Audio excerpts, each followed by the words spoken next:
자, 오늘 여러분들과 함께 나눌 말씀, 하나님의 말씀 따라 살기. 오늘은 묵상에 대한 말씀을 나누겠습니다. 지난주에는 어떤 말씀 나누었죠? 제가 매년 첫 예배는 예배에 대한 말씀을 나누었습니다.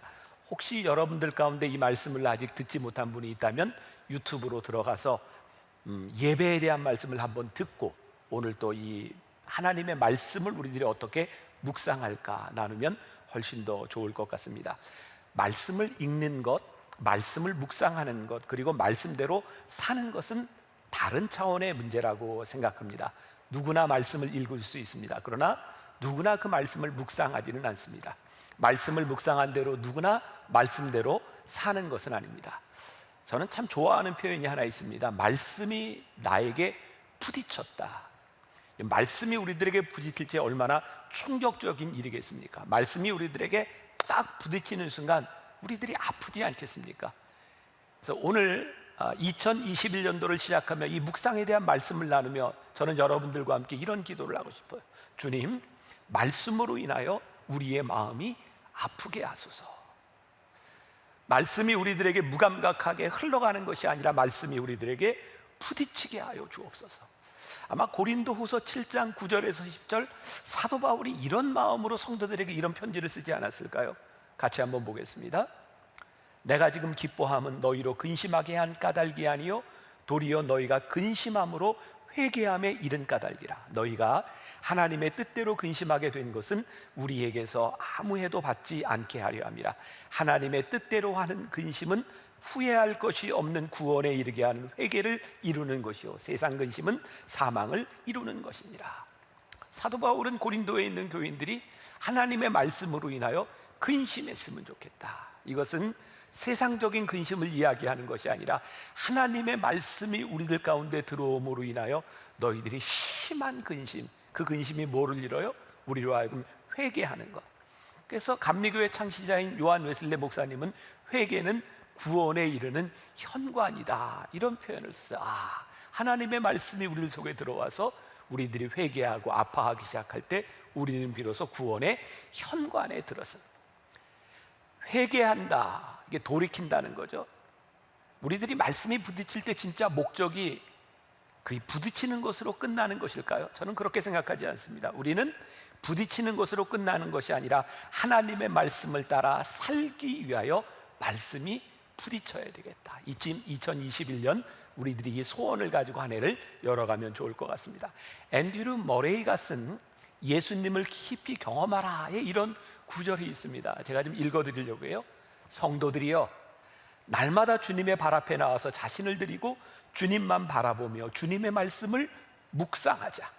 우리 안에 영혼을 소생시키는 숨결과 같은 하나님의 신령한 음성, 고요하고 작지만 바위를 쪼개는 폭풍보다도 힘있는 음성을 듣기 위해 주님 앞에 평안한 믿음으로 우리 자신을 내놓자.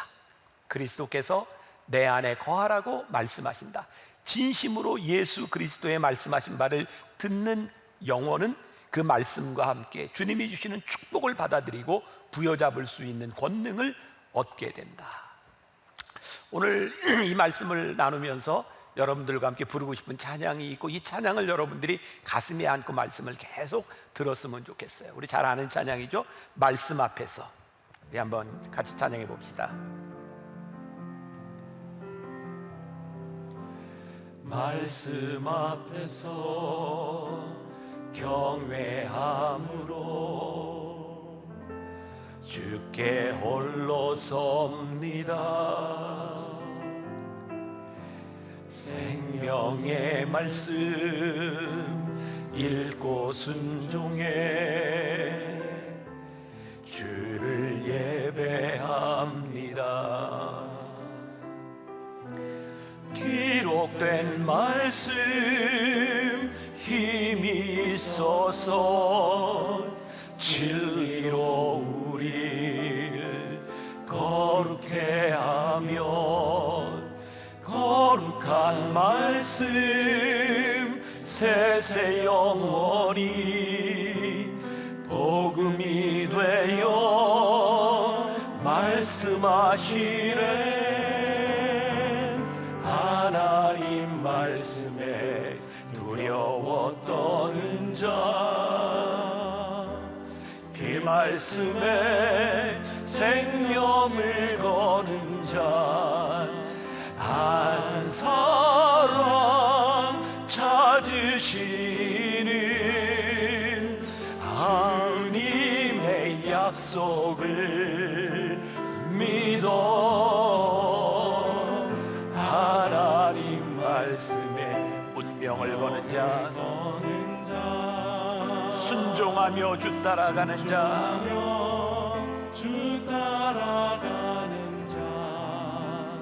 영원한 하나님 나라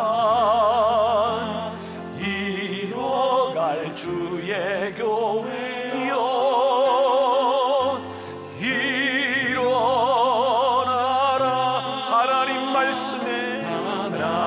말씀에 두려워 떠는 자, 그 말씀에 생명을 거는 자, 한 사람 찾으시는 주님의 약속을 믿어 하나님 말씀에 운명을 거는 자, 순종하며 주 따라가는 자, 영원한 하나님 나라 이뤄갈 주의 교회여 일어나라.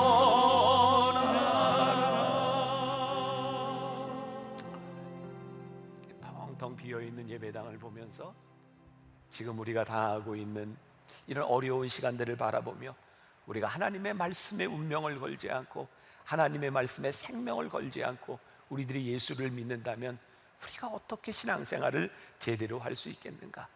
하나님 말씀에 두려워 떠는 자, 그 말씀에 생명을 거는 자, 우리가 그런 믿음을 가졌으면 좋겠다. 이런 마음으로 우리가 오늘 말씀을 계속해서 들어가면 좋을 것 같아요. 오늘 시편 46편 10절 말씀은 제가 개인적으로 굉장히 좋아하는 말씀입니다. 시편 46편 1절이 이렇게 시작하죠. 하나님은 우리의 피난처시요 힘이시니 환난 중에 만날 큰 도움이시라. 여러분 생각나는 찬양이 있죠. 하나님은 우리의 피난처가 되시고. 이 찬양은 많은 사람들에게 영감을 주고 또 많은 찬양을 우리들이 부르도록 만들어준 그런 구절이기도 합니다. 오늘 시편 46편 10절에 이런 구절이 있어요. 너희는 가만히 있어 내가 하나님됨을 알지어다. 영어 성경을 보면 be still이라고 돼요. still, 움직이지 말고 가만히 있어라. 우리가 하나님을 알 수 있는 순간은 우리들이 하나님을 가만히 바라볼 때입니다. 이 세상이 얼마나 혼잡하고 우리를 두렵게 하는 일들이 얼마나 많이 있습니까? 이 세상을 향하여 귀를 여는 것이 아니라 조용히 하나님을 향하여 우리의 귀를 열 때 하나님은 우리들에게 말씀하시는 분이죠. 그래서 be still, 너희는 가만히 있어. 우리가 2021년도를 시작하면서 매일 묵상 365일을 시작하고 있어요. 주일도 토요일도 하루도 빼지 않고 우리들이 묵상을 하고 있어요. 묵상하는 시간만 딱 잘라내면 20분밖에 되지 않는 시간이고 찬양까지 다 해야 30분도 채 되지 않는 시간이에요.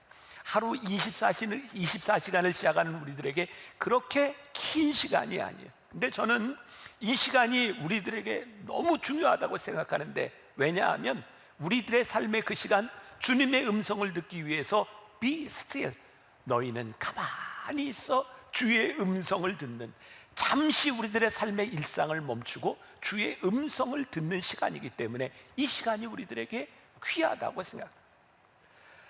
한옥 목사님 우리 교회에서 말씀을 전한 적이 있죠. 그 하나님의 경영이라고 하는 책을 썼는데 거기에 하나님의 쉼표라고 하는 표현을 하고 있더라고요. 여러분 책을 볼 때 생각해 보세요. 성경책도 그렇고 어떤 책도 그렇고, 만일 이 책이 글자로 빼곡히 연결되어 있다면 우리들이 어떻게 이 책을 보고 이해할 수 있겠습니까? 책이요 문장으로도 잘라지고 단어에도 띄어쓰기를 하고 문단도 나누어지고 그 띄어쓰기를 통해서 우리들이 이 책을 이해하며 읽어갈 수 있는 거죠. 사실은 여백이 없다면 우리는 이 글을 제대로 이해할 수 없는 거예요. 볼프강 아마데우스 모차르트가 이런 이야기를 했어요. 음악은 음표 안에 있는 것이 아니라 음표 사이에 있는 쉼표에, 그 침묵 안에 음악이 있다. 만약에 음악에 쉬는 여백이 없다면 그 음악이 우리들에게 어떻게 들리겠어요? 이 묵상이라고 하는, 메디테이션이라고 하는 말은 라틴어에 거울에 비친 자기 모습을 본다라고 하는 말에서 유래하고 있어요. 거울에 비친 자기의 모습, 호수에 비친 자기의 모습. 여러분, 흘러가는 물에는 자기의 얼굴이 보이지 않습니다. 잠잠해야 모습이 보이는 겁니다. 하나님 앞에 우리들이 설 때 우리들의 모습을 어떻게 볼 수 있겠습니까? 이 세상에서 바쁜 호흡을 하고 있던 숨가쁜 우리들의 일상을 하나님 앞에 멈추고 하나님 앞에 조용히 서야 하나님 앞에서 내 모습이 보이는 거예요. 여러분, 시편을 읽다 보면 여러분 잘 모르는 단어가 하나 있어요. 다윗의 시편 기자들이 이 시를 읊어가면서 중간에 셀라라고 하는 말을 넣습니다. 이게 어떤 의미인지 아세요? 여러분, 시편을 보세요. 다윗의 묵상을 보세요. 때때로 분노하고 슬픔과 고난과 두려움 가운데서 하나님, 왜 나에게 이런 일이 일어나나요? 하나님 앞에 자기의 모든 것을 쏟아냈고 그 순간 셀라, 그게 무슨 의미인지 아세요? 여기서 잠깐 쉬어보니 내 인생의 분노와 두려움 가운데서 그럼에도 불구하고 하나님을 찬양하고 하나님을 예배하고 감사의 고백이 나오도록 하는 그 순간이 뭐냐면 셀라. 우리들의 인생의 쉼표, 우리들이 쉬는 시간을 통하여 잠시 멈추고 하나님 앞에 선다는 것이 얼마나 귀한 일인지 몰라요. 종교개혁을 한 말틴 루터가 만든 유명한 찬양이 있죠. 내 주는 강한 성이요 방패와 병기 되시니 큰 환난 내서 우리를 구하여 내시리로다. 이 찬양이 바로 시편 46편에서 모티브를 받은 찬양이에요. 루터가 종교개혁을 하면서 그가 모든 힘을 잃고 낙심해 있을 때 이 말씀이 들어오죠. 시편 46편 10절 말씀. 내가 나라 중에서 높임을 받으리라. 내가 세계 중에서 높임을 받으리라. 이 하나님의 말씀 가운데서 하나님 됨을 묵상하고 하나님이 어떤 분이신지를 알았을 때 내 주는 강한 성이요, 그는 믿음의 고백을 하게 돼요. 말씀 앞에 내가 서면 내가 보이고 하나님이 보이고, 그래서 우리는 믿음을 고백할 수 있어요. 2019년 12월 벌써 재작년 일이 되었네요. 그때만 해도 여행이 이렇게 자유로울 때였으니까 우리 교회 동산지기들 위로에 삼아 대만으로 여행을 갔을 때입니다. 참 좋은 가이드를 만나서 설명을 잘 들었어요. 저희가 갔던 코스 중에 하나가 대만에 있는 세계 4대 박물관 중에 하나라고 하는 중국 고궁 박물관에 방문을 했을 때요. 가이드가 이렇게 이야기합니다. 박물관은 역사를 알고 이 작품에 대한 설명을 들어야 합니다. 그래서 입구에서 다 그 가이드가 말하는 걸 들을 수 있는 그 이어폰을 다 나눠줬어요. 그러면 잭을 여기다 잘 꽂고 제 설명을 잘 들어야 됩니다. 그래서 전부 이렇게 테스트를 해서 잘 들립니까? 잘 들립니까? 다 들리는데 우리 동산지기 중에 하나 박미영 권사님이라고, 이건 프라이버시 때문에 제가 이름을 밝힐 수는 없어요. 그 권사님이 계속 안 들린다는 거예요. 제가 이렇게 채널도 확인해보고 했는데 분명히 잘 되어 있는데 소리가 안 들린다는 거예요. 그래서 제가 좀 줘보세요 하고 가서 봤더니 이분이 세상에 그 잭을 자기 스마트폰에 꽂아놓고 계속 안 들린다는 거예요. 전 목사니까 그런데도 그런 일을 보면 이렇게 말씀이 이렇게 생각나는 것 같아요. 제가 묵상을 준비할 때 하나님, 그런 것 같습니다. 우리들이 하나님 앞에 연결되지 않는 건 마치 우리의 채널을 다른 곳에 꽂아놓고 하나님의 음성을 들으려고 하니 하나님의 음성이 들리겠습니까? 우리들이 하나님 앞에서 우리들의 포커스를 하나님 앞에 맞추고 하나님과 마주서지 않는다면 우리들이 어떻게 이 음성을 들을 수 있겠습니까? 켄 시케마치라고 하는 목사님이 쓴 예수를 입는 시간이라고 하는 책을 제가 이 말씀을 준비할 때 보게 됐어요. 거기에 중독이라고 하는 말이 돼요. 중독. 우리가 어디에 에딕트 됐다, 에딕션이라고 하는 이 중독이라고 하는 말이 본래 프랑스의 고어에서 나왔다 그래요. 저는 불어를 잘 몰라요. 이따시라고 하는 말에서 나왔는데, 이 말은 어떤 고위직 관리 대사에게 종속된 사람, 거기에서 이따시, 이 중독이라고 하는 말이 나왔다는 거예요. 그게 어디에 중독된다고 하는 것은 어디에 종속됐다는 거예요. 이 중독은 부정적인 의미에만 쓰이는 것이 아니라 우리들 삶의 많은 부분에 우리들이 중독됩니다. 근데 성경은 우리들에게 하나님 이외의 것에 우리들이 중독되어 있는 것을 우상 숭배라고 말을 합니다. 여러분, 이 세상의 중독, 우상 숭배에서부터 벗어나는 제일 좋은 방법이 뭐냐면 기도와 묵상이에요. 미국에는 알코올 중독자를 치료하는 AA12라고 하는 프로그램이 있습니다. 알코올릭 어너니머스라고 하는 그 12단계로 알코올 중독자들을 치료하는데, 그 중에 11번째 치료 마지막 단계에 가면 뭐가 있냐면 기도와 묵상이 있어요. 기도가 뭔가요? 하나님과 대화하는 거죠. 묵상은 뭔가요? 하나님의 음성을 듣는 거죠. 묵상과 침묵 기도 가운데서 우리는 내가 뭔가를 표현하기보다는 하나님의 음성을 듣고 하나님이 우리들의 말씀하시는 것에 귀를 기울이는 거예요. 이게 묵상이 우리들에게 주는 유익이에요. 그런데 그 음성을 들으려면 어떻게 하라고요? 오늘 우리가 읽은 본문 말씀 시편 46편 10절, 너희는 가만히 있어. 뭘 바라고요? 내가 하나님됨을 알지어다. 여러분, 우리들의 신앙의 제일 큰 문제는 하나님의 하나님 되심을 우리들의 삶에서 경험하지 못하는, 이 말씀이 어디에서 나온 이야기인지 아시죠? 출애굽기 14장, 이스라엘 백성들이 출애굽해서 홍해를 넘어야 되는 그 순간에, 애굽으로 들어가기 전에, 애굽에서 나와서 가나안 땅으로 들어가기 전에 그들에게 홍해가 가로막혀 있었어요. 뒤에는 애굽 백성들이 따라오고 이 홍해를 건너지 않으면 갈 수 없는 그 상황 가운데서 모세가 백성들에게 이렇게 말하죠. 너희는 두려워하지 말고 가만히 있어서 여호와께서 오늘 너희를 위하여 행하시는 구원을 보라. 어떻게 구원을 보라고요? 가만히 있어서. 너희들이 들레고 너희들이 나대고 너희들이 무언가를 하려고 하면 너희를 위해 구원을 베푸시는 하나님을 너희들이 볼 수 없으니 너희들의 인생의 위기 가운데서, 두려움 가운데서 가만히 있어 여호와가 너희를 위해 행하시는 그 일을 보아라. 가만히 있어야 여호와께서 행하시는 일이 하나님 앞에 서야 하나님이 보인다는 말이에요. 하나님을 가로막고 있는 두려움에서 우리들이 눈을 돌릴 수 있다는 거예요. 그러니까 예수님의 사역을 보면 예수님께서는 기적을 행하시고 말씀을 행하시고 여러 가지 사역을 하신 다음에 늘 어떻게 하셨어요? 한적한 곳에 가서 하나님과 대화하는 시간을 가지셨어요. 하나님의 음성을 들어야 예수님이 그 다음 사역을 하실 수 있었어요. 이런 표현이 어떨까 모르겠어요. 예수님은 예수님의 사역에서 고독한 시간을 가지셨고, 어떠면 예수님의 사역에서 고독을 즐기는 것만큼 예수님의 사역을 복되게 하는 일이 없습니다. 여러분, 우리들이 외로움을 타는 것과 우리들이 고독한 시간을 갖는 것은 다른 거예요. 저는 그래서 이런 표현을 굉장히 좋아합니다. 의도적 고독, 적극적 고독. 우리들의 삶의 한가운데서 우리들이 어떻게 고독한 시간을 통해 하나님을 만날 수 있는가, 이것은 우리들의 신앙에 굉장히 중요한 일이에요. 묵상은, 고독한 시간을 가지는 것은 기억하세요, 내가 나를 보는 것이 아니에요. 이 고독한 시간을 통하여서 우리들이 하나님 앞에 서는 거예요. 여러분들에게 제가 어떤 성향의 사람으로 이렇게 보여지는지 모르겠어요. 근데 저는 저 스스로를 생각할 때 저는 굉장히 정적인 면이 많은 사람인 것 같아요.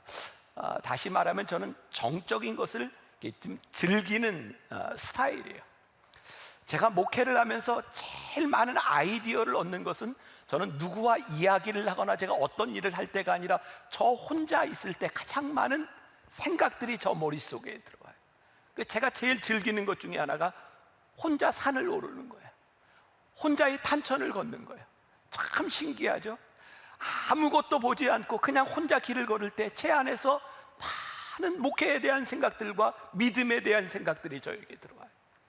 저도 이 코로나가 오기 전에 꽤 많이 여기저기 불려다니고 집회도 하고 세미나도 하고 하는 사람이었어요. 어떤 곳에 불려가서 며칠을 이렇게 설교하고 이렇게 집회를 인도할 때가 되면 24시간 말씀을 전하는 게 아니까 쉬는 시간, 비는 시간에 저를 초청했던 사람들이 늘 물어요. 목사님, 이 비는 시간에 목사님 무엇을 하고 싶습니까? 뭐 이렇게 관광도 시켜줄 수 있고 어디도 데려갈 수 있고 맛있는 것도 사줄 수 있고, 저는 8, 90% 그런 물음을 던질 때 저는 늘 이렇게 대답했던 것 같아요. 저를 아주 한적하고 조용한 곳에 데려다 주세요. 그리고 혹시 근처에 강이 있거나 바다가 있다면 조용히 강이나 바다를 바라볼 수 있는 카페에 저를 데려다 주시고 시간이 지난 다음에 저를 데리러 오세요. 저는 혼자 한적한 곳에 가서 책을 읽고 말씀을 준비하고 한적한 물을 바라보는 게 너무 좋아요. 저에게 그런 경험이 있었어요. 한 번은 카페에서 저 바다를 보고 있는데요, 그냥 바다로만 생각했는데 바다를 가만히 보고 있으니까 바다에 떠다니는 쓰레기도 보이고 페트병도 보이고, 그리고 조금 지나서 멀리 바다를 보니까 거기에 돌고래가 막 뛰어가는 모습들이 보여요. 그냥 스쳐가는 것이 아니라 내가 조용히 바다를 바라볼 때 내가 보지 못했던 것을 보게 되는 것. 저는 이런 비유가 가능할 것 같아요. 우리들이 조용히 하나님 말씀 앞에 우리들이 묵상하고 하나님의 말씀을 들을 때 내 속에 있는 너저분한 지저분한 우리의 욕망들과 욕심의 찌꺼기들이 우리들에게 보여지는 거예요. 하나님의 마음을 아프게 하는 우리들의 실수들과 사람의 마음을 아프게 했던 우리들의 모습들이 보여지는 거예요. 나의 기준으로 보여지는 것이 아니라 우리들이 하나님을 묵상할 때 하나님 앞에서 우리들의 모습들이 보여지기 시작하는 거예요. 그리고 보지 못했던 것을 보면서 그 하나님의 말씀 가운데서 우리들의 삶을 움직이게 하시는 하나님의 역동성을 우리들이 경험하게 돼요. 그래서 하나님의 말씀을 묵상한다, 하나님 말씀 앞에 선다고 하는 것은 굉장히 정적으로 보이는 일이지만 저는 우리의 신앙에서 가장 적극적으로 동적으로 만들어주는 일이 하나님의 말씀 앞에 서는 일이라고 생각해요.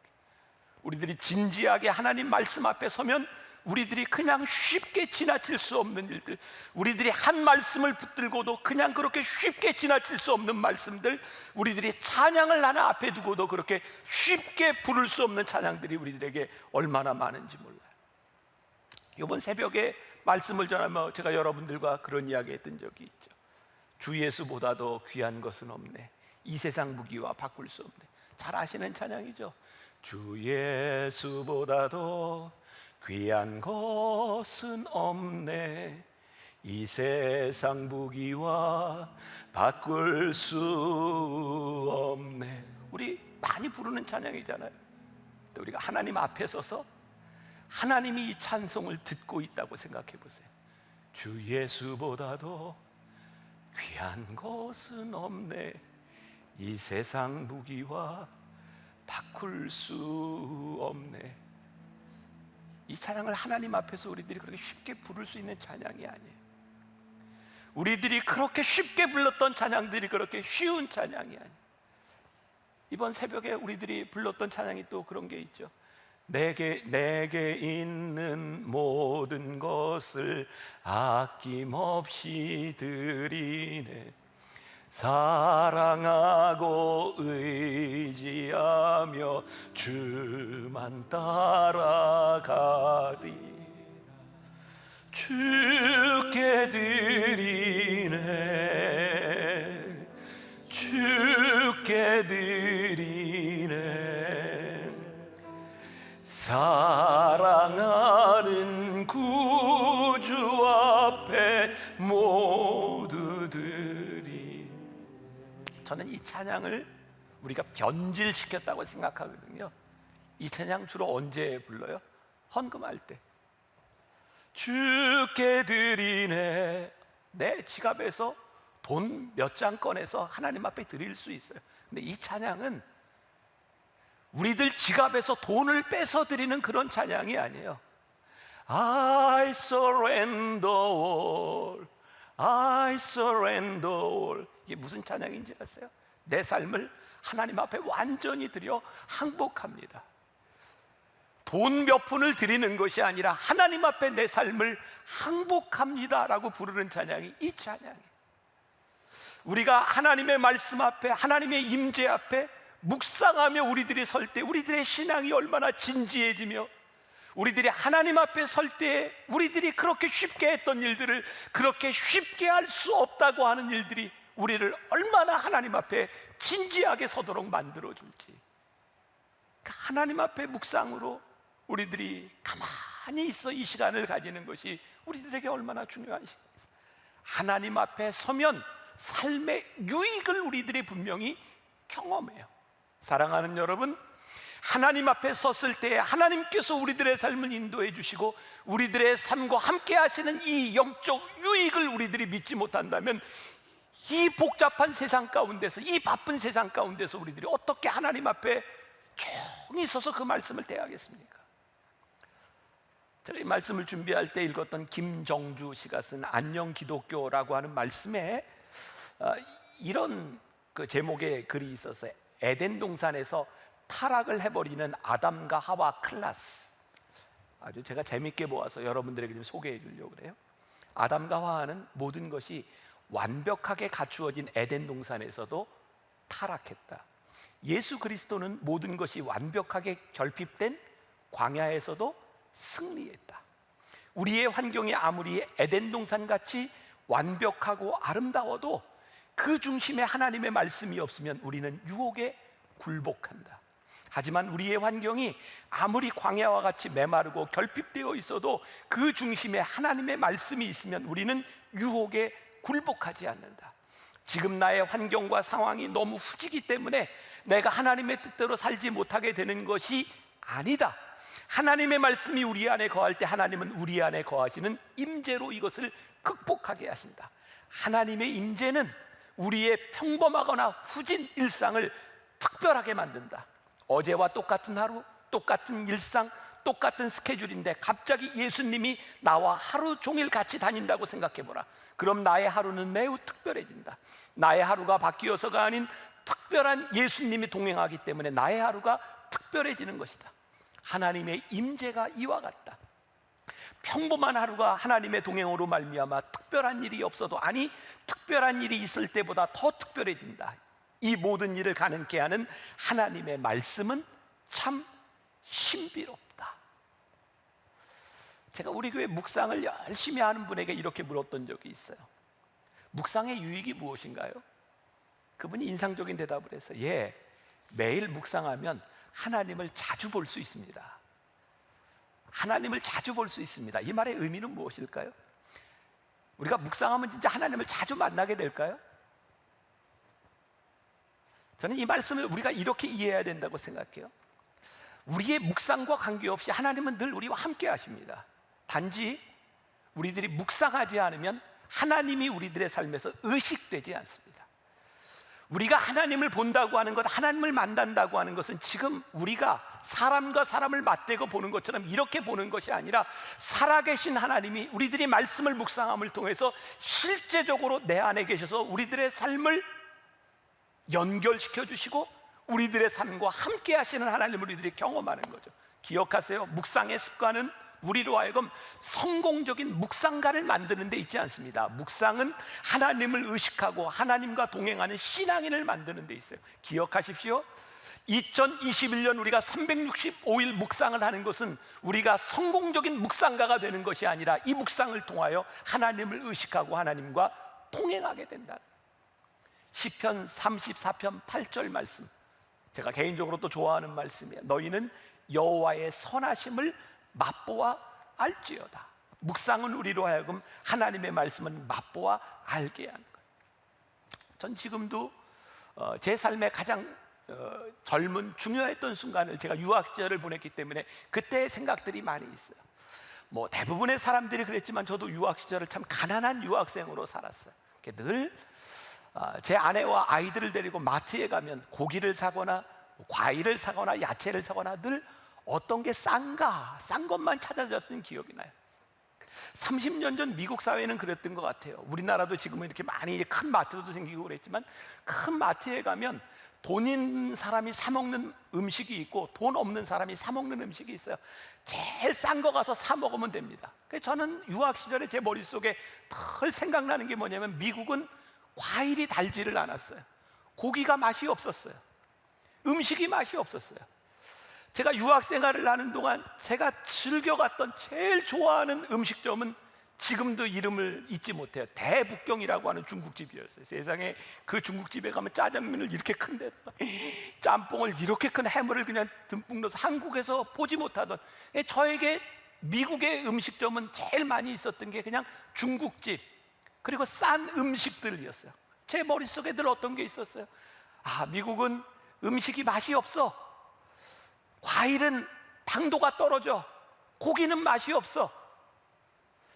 제가 그렇게 유학 생활을 마치고 이제 제가 만나교회 담임 목사가 돼서 지금은 이것저것에 초청받는 세미나 강사와 설교자가 돼서 미국에 가요. 가면 교인들을 통해서 참 좋은 음식점에 가서 대접을 받기도 하고, 미국의 좋은 고기를 먹어보기도 하고, 좋은 과일을 먹어봐요. 저는 깜짝 놀랐어요. 저는 한우가 진짜 맛있다고 생각했는데 미국에 있는 미국 고기가 진짜 맛있어요. 우리나라에만 맛있는 과일이 있는 것이 아니라 돈을 주고 사면 거기에도 얼마든지 맛있는 과일이 있어요. 제가 더 이상 유학 시절에 다녔던 그런 음식점이 아니라 미국에 가면 좋은 음식점들이 많이 있어요. 제가 적용을 해봅니다. 제가 맛보기 전에, 경험하기 전에는 몰랐어요. 그것이 다인 줄 알고 그것은 이것밖에 안 된다고 생각했어요. 그런데 새로운 것을 맛보고 나니, 새로운 것을 경험하고 나니 이렇게 좋은 것이 있고 더 좋은 것이 있다는 것을 깨달아 알게 돼요. 여러분, 우리가 하나님의 말씀을 묵상하지 않으면, 하나님을 맛보아 알지 못하면 하나님이 어떤 분이신지 몰라요. 여러분, 좋은 것을 맛보고 좋은 것을 경험하면 더 좋은 것에 대한 욕망이 생겨요. 저는 영적 욕망이라고 생각해요.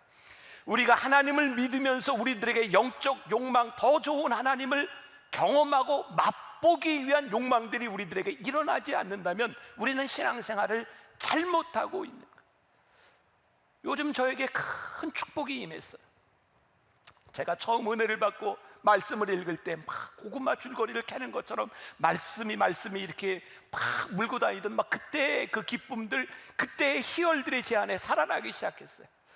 코로나로 인해서 외부로 어떤 사역이 없고 그냥 교회에서 늘 책을 읽고 성경 보고 말씀을 준비를 하면서 그 말씀들이 제 안에 다시 살아나기 시작했어요. 저에게 굉장히 큰 축복이에요. 그런데 이것을 여러분들도 맛보아 알았으면 좋겠다. 이 말씀이 우리들 가운데 살아났으면 좋겠다.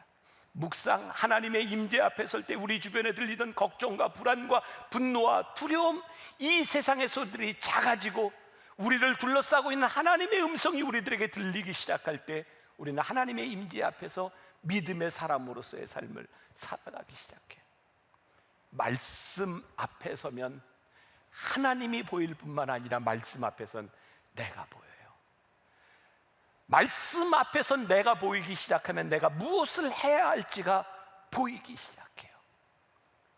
너희는 가만히 있어 하나님 됨을 알지어다. 2021년 여러분들이 말씀 앞에 서서 하나님의 임재 앞에서 하나님의 위대함을 경험하는 여러분들이 되시기를 주님의 이름으로 간절히 축복합니다.